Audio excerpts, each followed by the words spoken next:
Homeopathic میں جو 12 دوائیں جسم کے الیکٹرولائٹ کا حصہ ہیں ان کو بایوکیمک کہتے ہیں.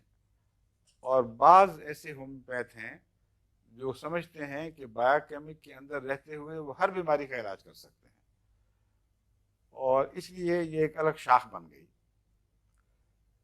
چنانچہ جو ہومیوپیتھ ہیں وہ بایوکیمک بھی استعمال کرتے ہیں، لیکن جو بایوکیمسٹ کہتے ہیں اپنے آپ کو، وہ صرف بایوکیمک کی 12 دواؤں کے اندر رہتے ہیں، اور چونکہ بار بار تجربہ کر چکے ہیں ان کو کچھ مہارت ہو جاتی ہے، کسی حد تک وہ فائدہ اٹھا لیتے ہیں.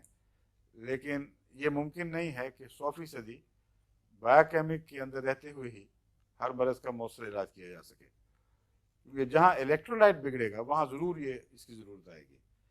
جہاں الیکٹرولائٹ نہیں بگڑا اور بیماریاں ایسی موجود ہیں جن سے جسم کا دفاع کمزور ہو گیا، وہاں ضروری نہیں کہ بایوکیمک فائدہ دے.